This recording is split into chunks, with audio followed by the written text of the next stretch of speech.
There is a world where nature still hides some of her most beautiful secrets. A notch in the Earth's crust between Africa, Asia, and Europe. The Mediterranean. She is my 15,000 islands surrounded by crystal clear water. A deep sea where extraordinary wildlife reigns.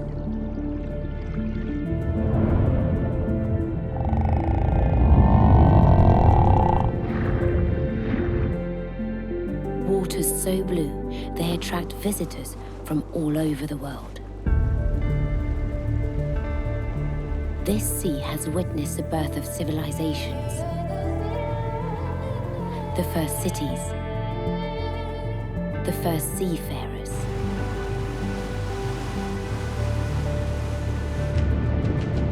No natural space has been so affected by the presence of mankind.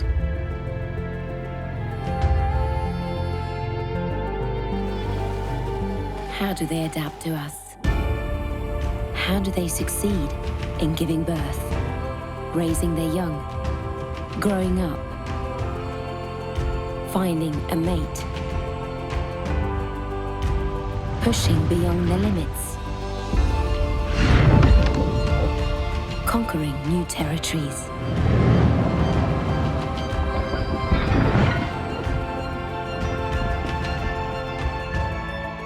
Under attack on all fronts, how can this remarkable sea withstand this pressure?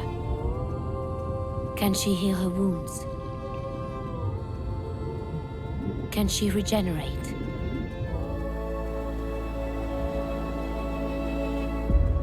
She lies and rolls. These are the incredible stories of the living beings in the Mediterranean today.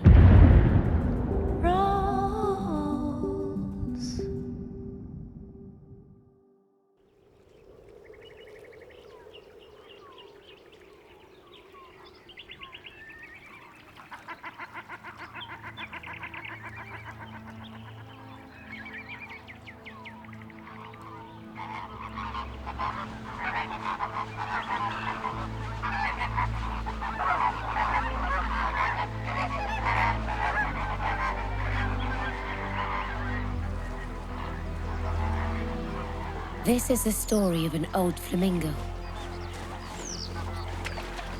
There he is, the grand old man of the colony.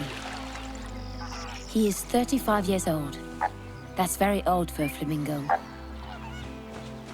He has spent the winter in Spain and is taking up residence in the salt marshes of the Camargue. The setting for the grand annual festival of courtship.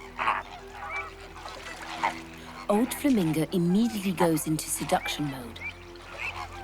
It's better to find a companion as quickly as possible. At the start of the season, there is more choice. He knows from experience. There are lots of hopefuls here. Young and less young. Tall and small. Pretty and less pretty.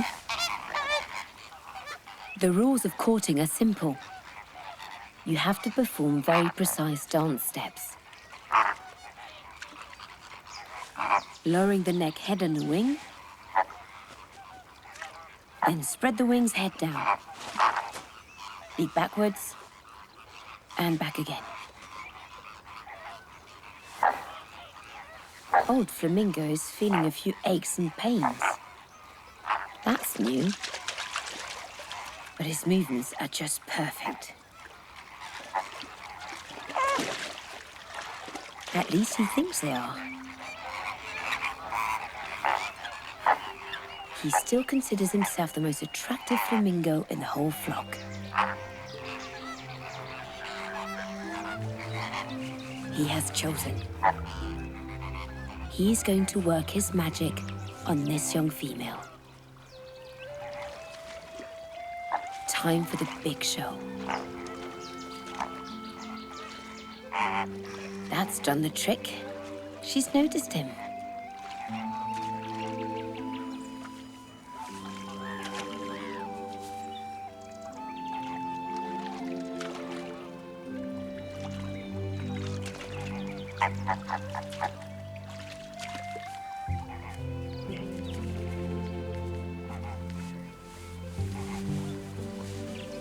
Unfortunately, his dancing lacks a little grace these days. His small mistakes are imperceptible to us.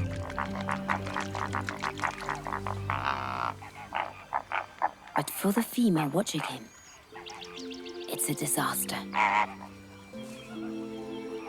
She's not interested.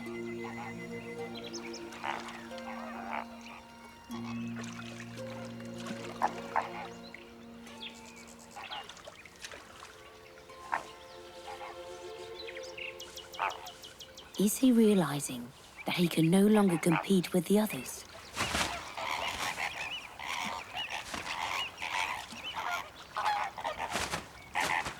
These young dancers now surpass his abilities.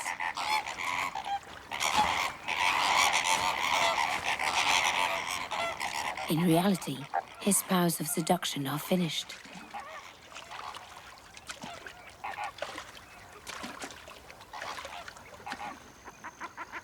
Courting with dance. What a lovely tradition. But when you can't dance perfectly anymore, you won't find a partner. It's over. The law shows no mercy. In fact, to the trained eye, these dances are a sign of male health. Old Flamingo is in decline, and all the females in the colony can see it at a glance. He won't find a companion.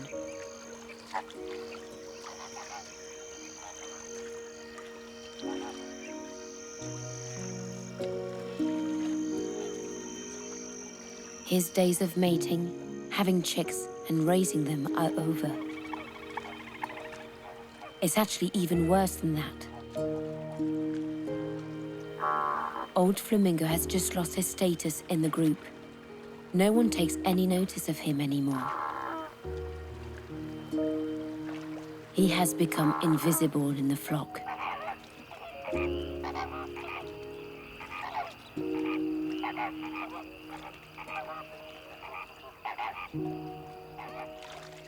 Alone in the marshes, old Flamingo becomes easy prey. Flamingo predators are well aware and wait until he falls asleep at night. No one will be there to warn him when there is danger.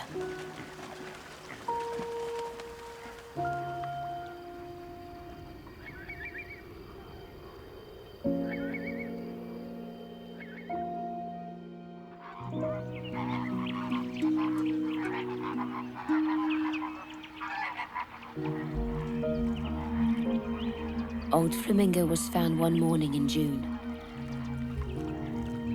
He was attacked by a nocturnal bird of prey. For flamingos, old age does not last long. When you no longer have a role in society, you are sentenced to death.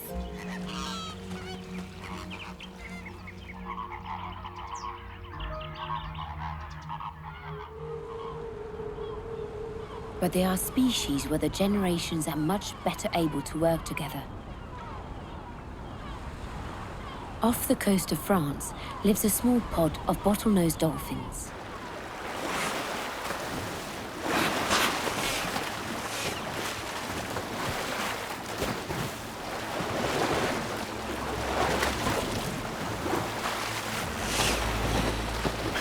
A family headed by a very old female.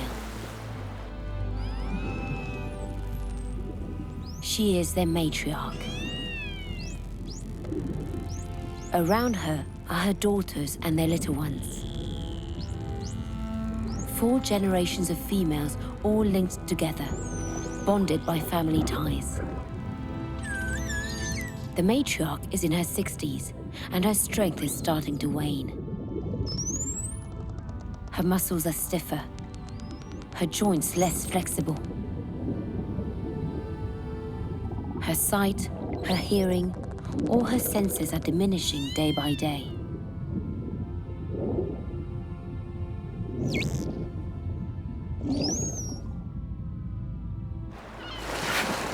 The matriarch guides her family across a vast territory stretching from the French Riviera to the Camargue. But for the last few days, her navigation has been uncertain. The group seemed to be going in circles. One morning, the fine balance was tipped.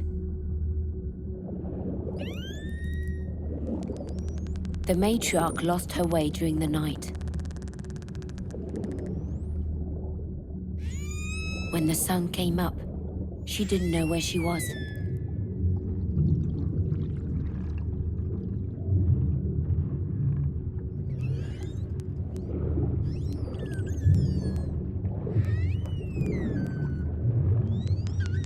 She doesn't recognize this place.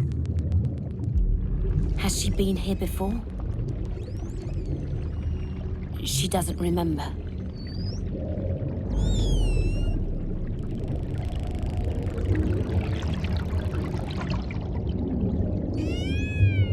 Thousands of sea bass and sea bream. Her food in cages. Where is her family? They aren't answering. They were all around her and then they disappeared.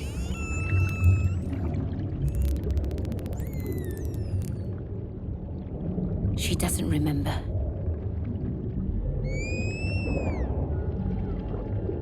The matriarch is heading into a maze.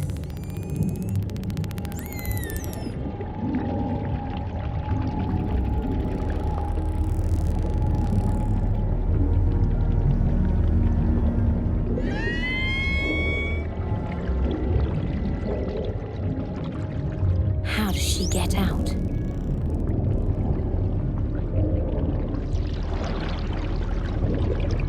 She came this way. No, that way. Her memory is fading. Things aren't quite right in her head.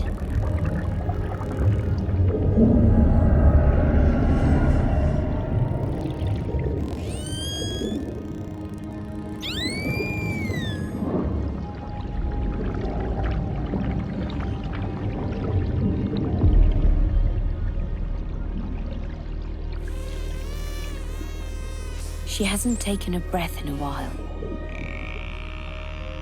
Her strength is leaving her.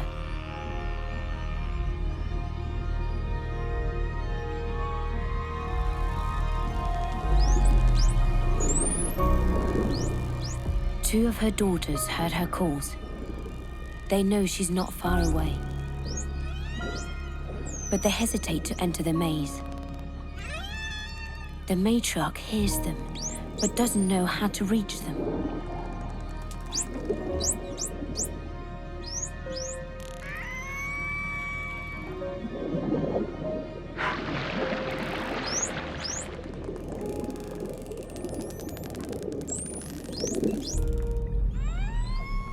She's about to pass out.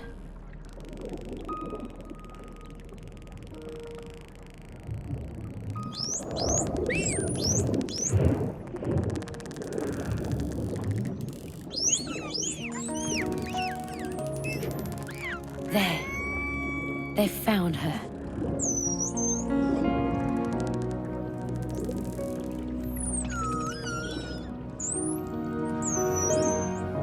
She is very weak. She has to breathe. But the matriarch isn't following her. Her daughter has to teach her even the simplest things again. Does the matriarch have Alzheimer's disease? It has recently been discovered that it can affect dolphins as well as humans.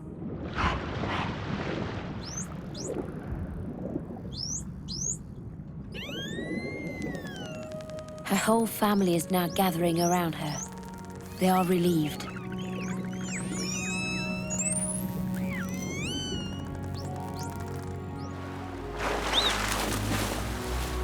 The young ones express the pleasure they are feeling.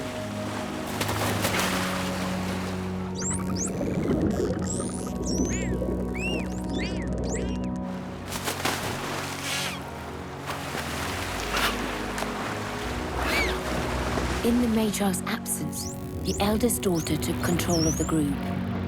She is now guiding them in search of a meal.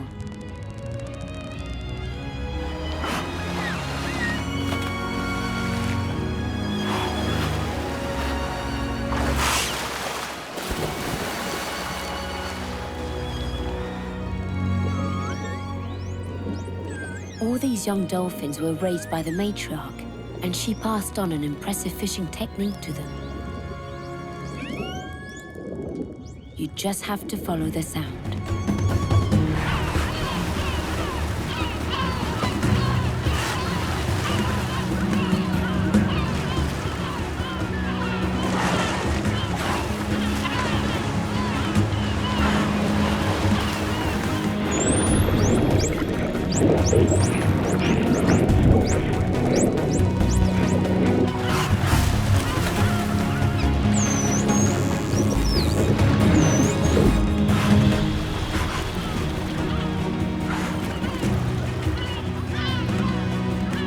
Fishermen always have plenty of prey in their wake, and they are much easier to catch.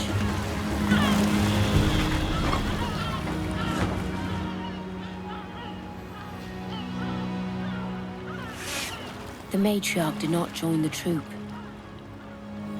She doesn't have enough strength,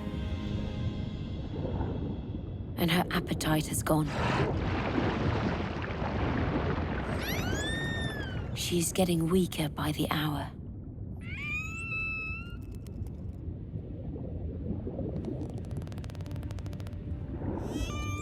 Is she aware that her end is near?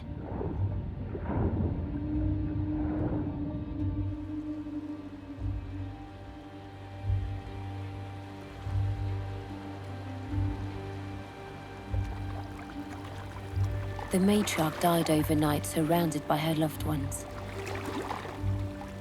Her body sank down into the depths of the Mediterranean.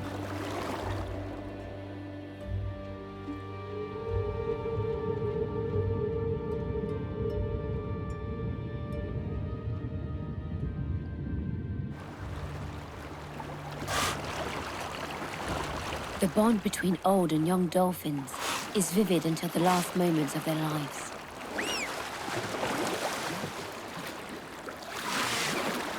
The matriarch leaves behind the knowledge she passed on to her family. Her eldest daughter will now lead the pod.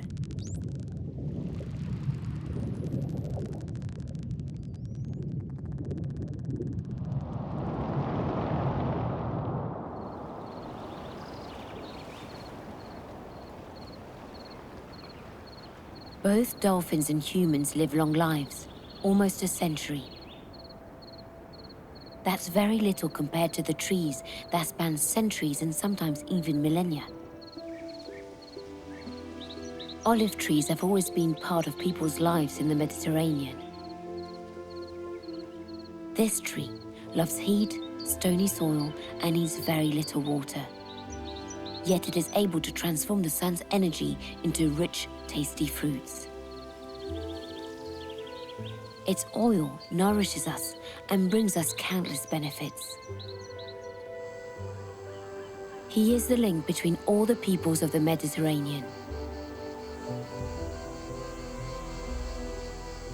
In the Peloponnese, there are still some very old specimens. This olive grove was planted over 2,000 years ago and is now withering away. When an olive grove is suffering, Marius is brought in. He is a healer and travels around Greece to treat his patients. Olive trees.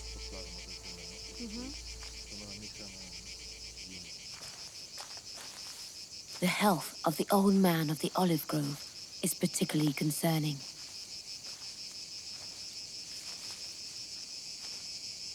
Here he is. They call him Methuselah. He is over 2,500 years old. This old tree hardly bears fruit anymore. He no longer defends himself against parasites. He is losing his strength.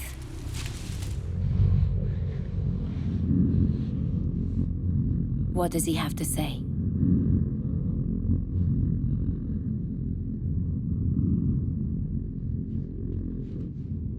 He is dying. The healer knows what is causing his suffering. This elderly gent's ailments are not caused by fungi, nor diseases, nor drought. It is the absence of humans. Olive tree just needs a little attention.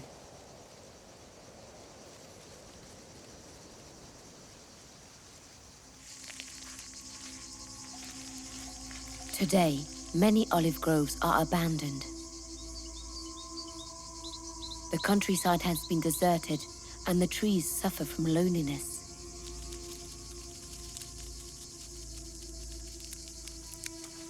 The first thing to do to help the tree is to give him some air.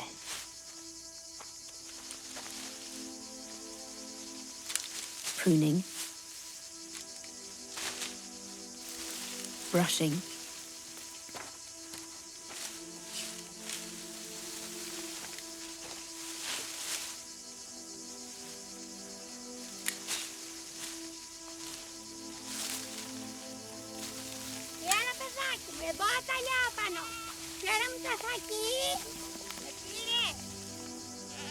clearing around him, being with him, giving him back a taste for life. Now it's time for some treatments to revitalize him. Humus to stimulate his roots, his anchor in the soil.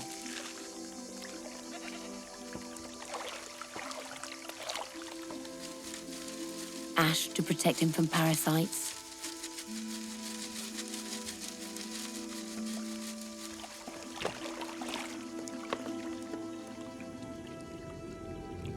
This tree may have provided shade for Plato or Julius Caesar. He has seen terrible storms, barbarian invasions, the Industrial Revolution. He has belonged to several families for many generations. Surely he can't die now. This relationship between men and their olive trees began 5,000 years ago in the Valley of Jordan on the border of Palestine. Men realized that if they took care of them, olive trees would give them great riches in return. And so they became inseparable. Together they conquered Turkey, Greece, Italy, and all of southern Europe. They spread all over North Africa to Morocco.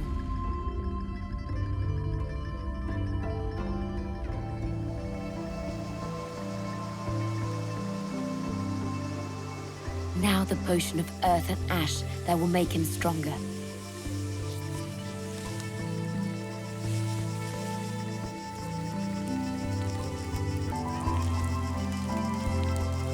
The healer's mission is complete.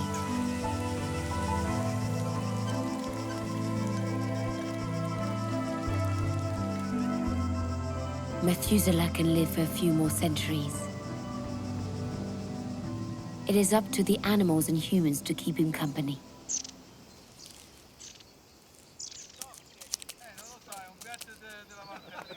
Fortunately, after decades of rural flight, a few families are starting to return to the land.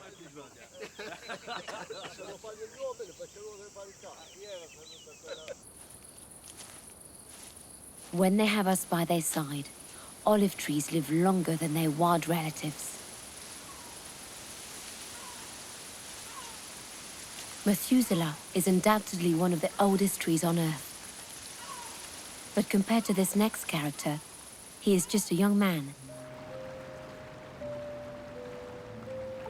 This is the oldest of all living things on the planet today.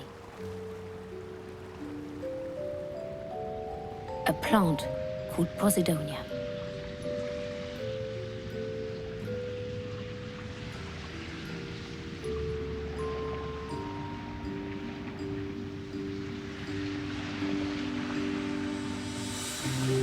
The oldest is over 100,000 years old.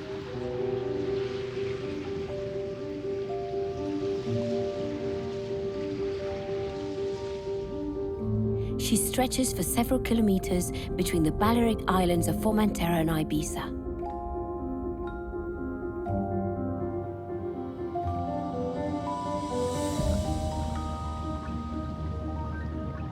Like a forest, she is a refuge for hundreds of species.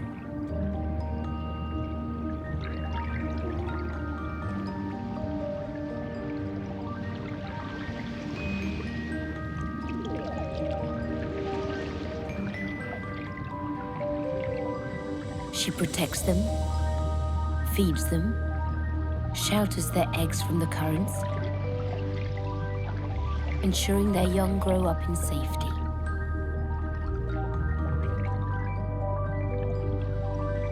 She has extraordinary abilities. She stabilizes the seabed. She filters the water and gives it that legendary clarity. She absorbs CO2, stores carbon, and releases oxygen in large quantities. 20 times more than a forest on land.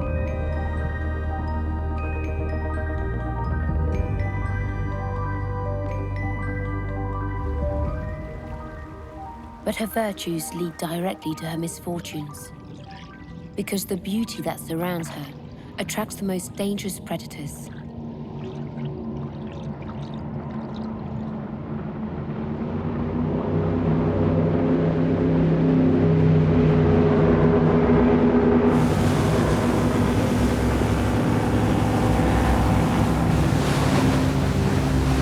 Every summer, thousands come to enjoy the idyllic waters of Formentera. Many people are unaware of this plant's qualities.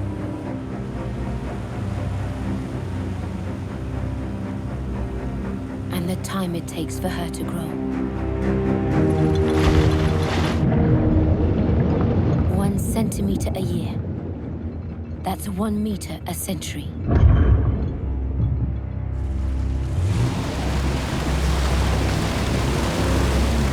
This is the damage caused in just a few minutes when a single anchor is dropped in the wrong place.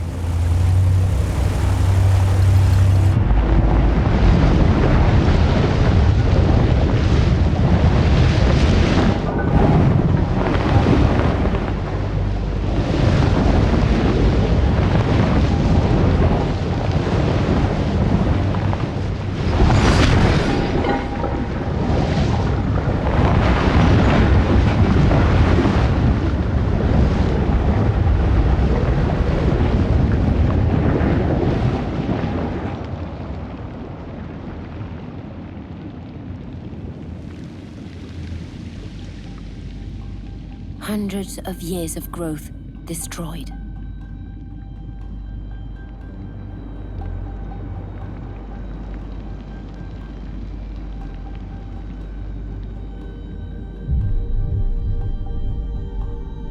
She is covered in scars.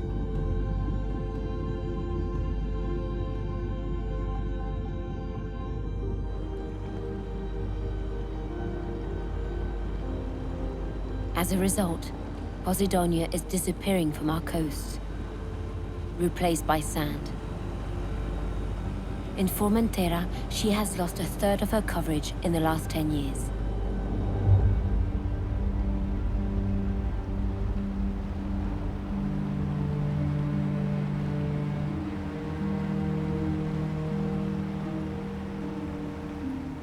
Though she is injured, she begins her slow work again. She heals her wounds, captures the boat's harmful gases, turns them into breathable air, and welcomes all the life that needs her. This miraculous plant, found only in the Mediterranean, grows along the coast from the surface down to around 40 meters. Today, her territory is being eaten away by various human activities: anchors, construction, water pollution. But information is spreading, and everywhere laws are coming into force to protect her. Man's impact on the Mediterranean Sea goes back a long way. Today, there are still instances where the relationship between man and sea is balanced. The Strait of Messina, a very deep passage between Sicily and Calabria. In the days of Homer and the Odyssey, it was home to two terrible sea monsters, Scylla and Charybdis, whom Odysseus had to defeat to pass through the strait. The cold waters of the north and the warm waters of the south mingle and give rise to an abundance of life.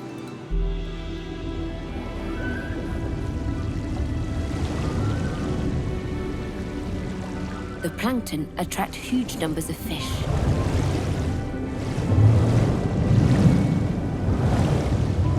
These fish, in turn, attract other larger fish, which feed on them.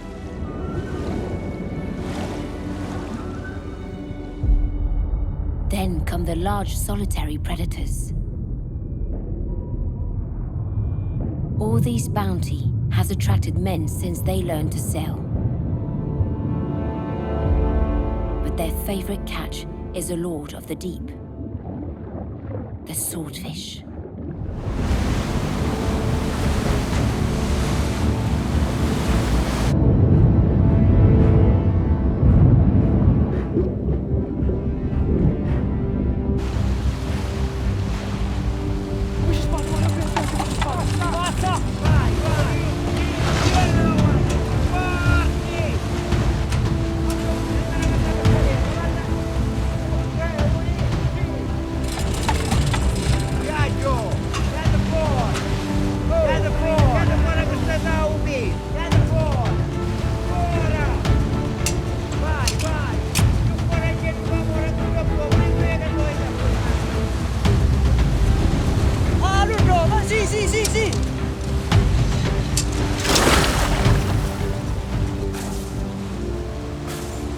Missed.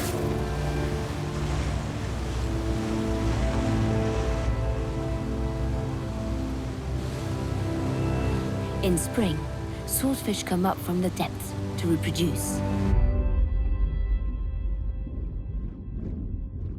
Females release their eggs in the water. Males follow close behind. They fertilize them with their semen.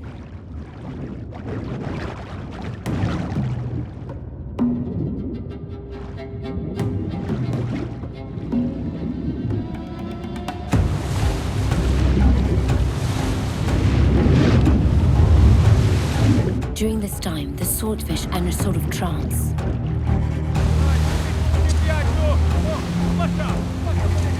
They drop their guard.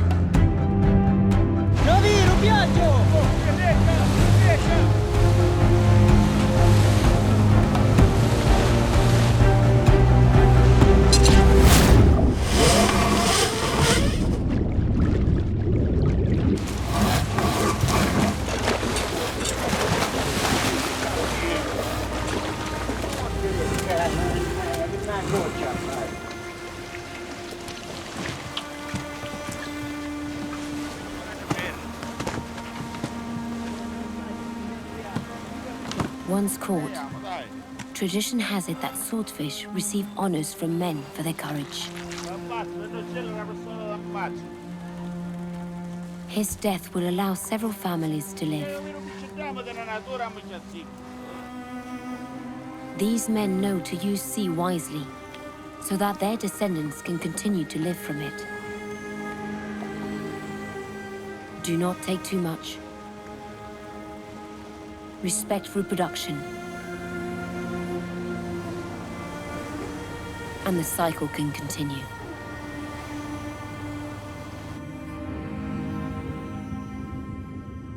Man's impact on the Mediterranean Sea has intensified in the last 100 years. Waste that ends up in the sea has become more polluting, more toxic, and more harmful for the environment. How does the sea handle all this? What impact do these attacks have on her habitats? And how does she defend herself?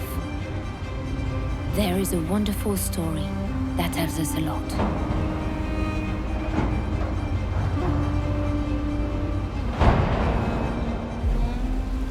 It happened here, in the Gulf of Genoa, 30 years ago.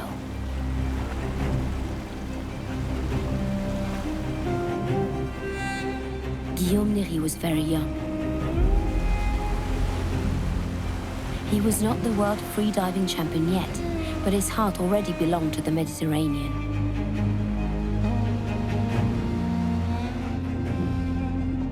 This bay was a very rich natural habitat until one of the greatest ever disasters struck. On the 11th of April 1991, the supertanker Amoco Milford Haven exploded 2 kilometers off the coast.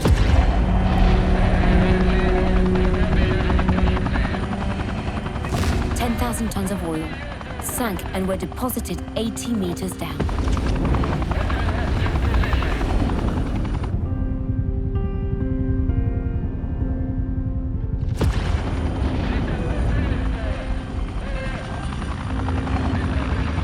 The Haven left a deadly slick drifting towards the Italian and French coasts.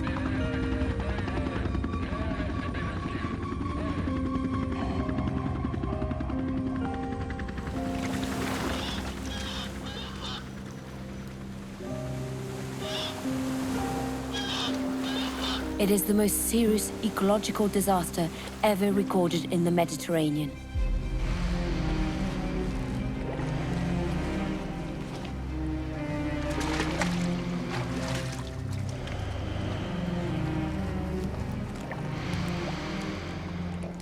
All this life damaged by oil.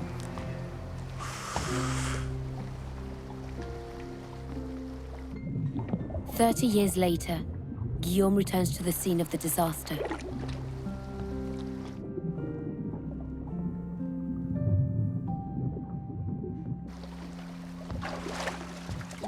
How did the sea overcome this ordeal?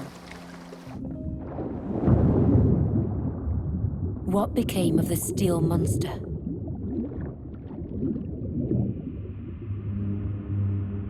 The Haven is still there, on the bottom.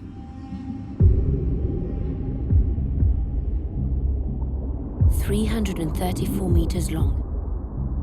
An Eiffel Tower lying on its side. The biggest wreck in the world.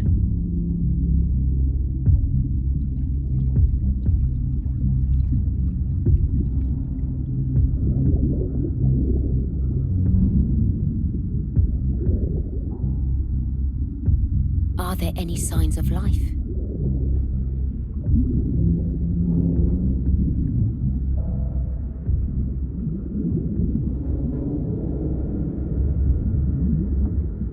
These orange spots are still eating bacteria. They are all over the hull.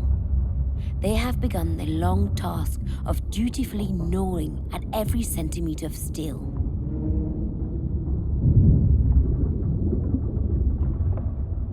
They will keep biting and nibbling the ship until it crumbles away.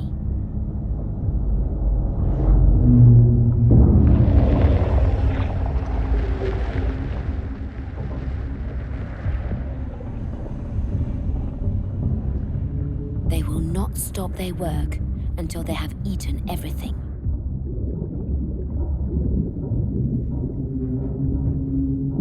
These bacteria were the first life forms on Earth.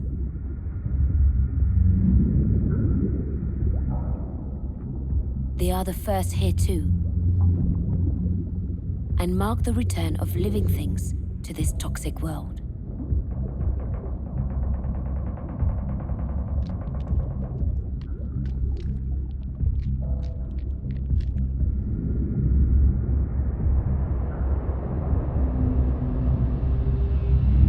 Life may have found a foothold in the wreckage, but the poison is still there.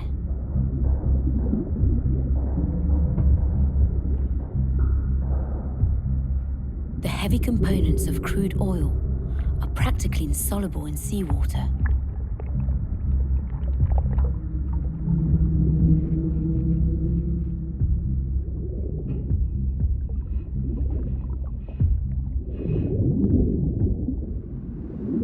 In this polluted place, other living things play a crucial role. Sponges, seaweed, oysters, and other shellfish. They are everywhere. And what are they doing? They filter the water.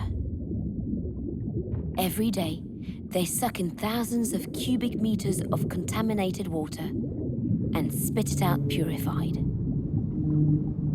These filter creatures compete for every square millimeter.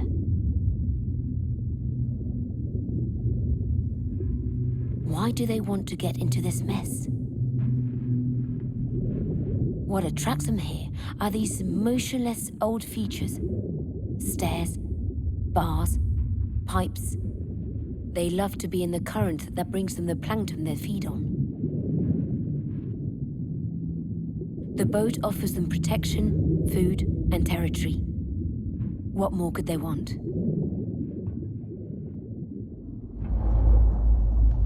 These millions of filter feeders form a living crust that covers the wreckage.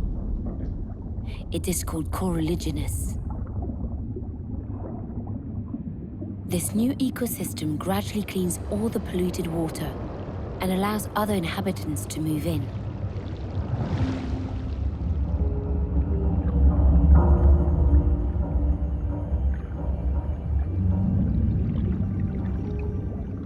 Life is beginning to work its magic on this toxic place. The Haven wreck is the result after 30 years. But what will become of her? Where will she be at the end of the 21st century? To find out, we have to go back in time. The Donator. This ship sank in 1945 off the French Riviera. In less than a century, this piece of inert metal has become an extraordinary natural habitat.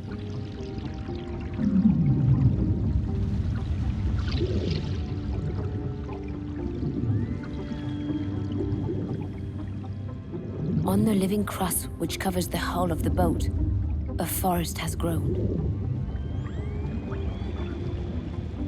But this is not a forest of plants. It is a forest of animals. The violescent sea whip.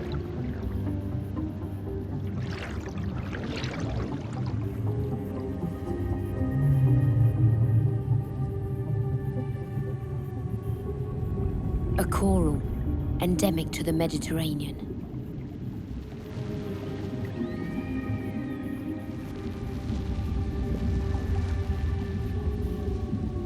This sea whip landscape attracts many curious creatures from the seabed.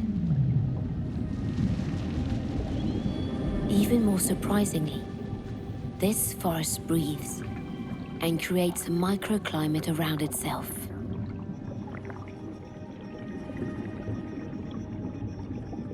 This wreck has become a real coral reef.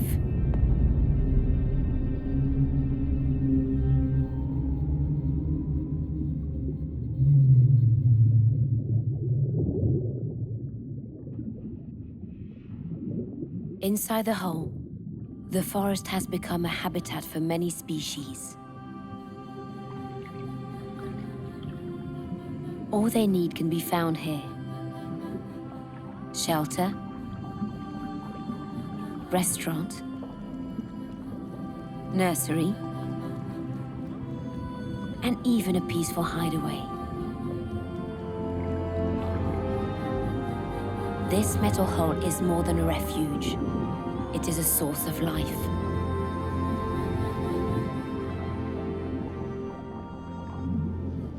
We have dumped tons of poison into this sea, and this is what she gives us in return. This magnificent tree of life, the fruit of her patience.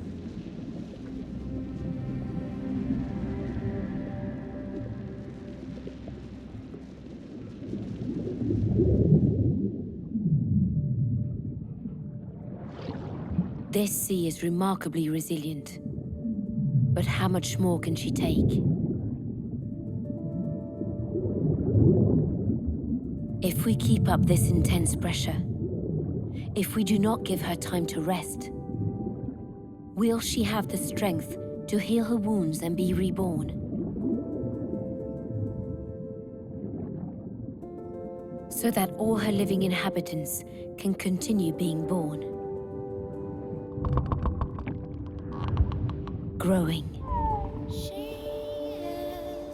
Crossing the sea and the land. Basking in the sun. Protecting their young. Reproducing.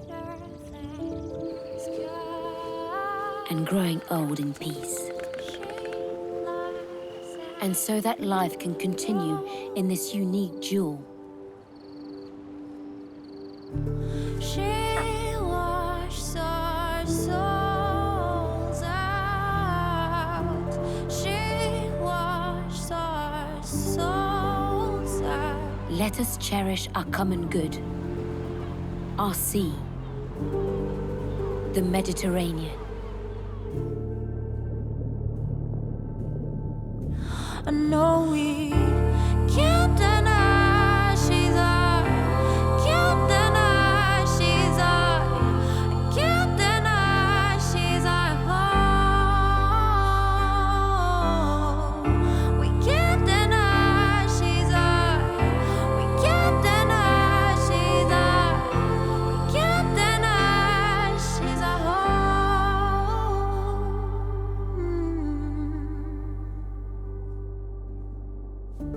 She is my